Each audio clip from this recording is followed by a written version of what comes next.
Nadine Morano sur son échange tendu avec CNews. Je ne savais même pas que c'était Pascal Praud. Invité sur le plateau de C'est à vous, ce jeudi 22 mars, Nadine Morano est revenue sur son échange tendu avec CNews.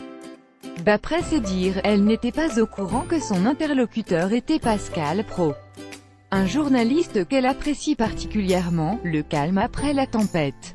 Ce jeudi 22 mars, Nadine Morano était invitée sur le plateau de C'est à vous sur France 5 pour s'exprimer sur l'affaire de Nicolas Sarkozy, mis en examen et placé sous contrôle judiciaire.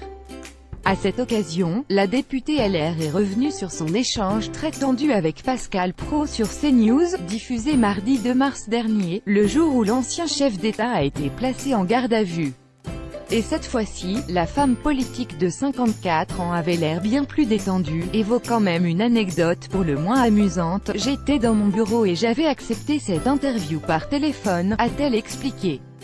Et de poursuivre, « D'ailleurs je ne savais même pas que c'était Pascal Praud que j'avais en face, par ailleurs je l'aime bien Pascal Praud mais bon. » Une révélation qui a beaucoup fait rire les journalistes autour de la table, et Nadine Morano elle-même.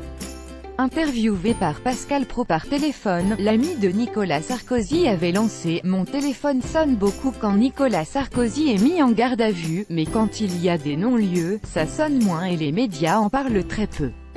Il y a une disproportion entre le traitement médiatique d'une mise en garde à vue par rapport à celle d'un non-lieu. » Après une discussion houleuse, Nadine Morano avait finalement raccroché au nez de son interlocuteur.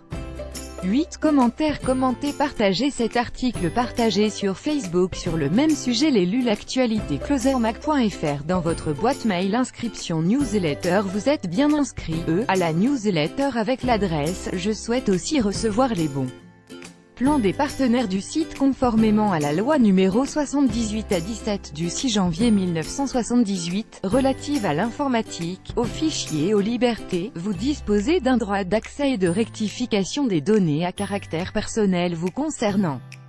Pour l'exercer ou en savoir plus, cliquez ici.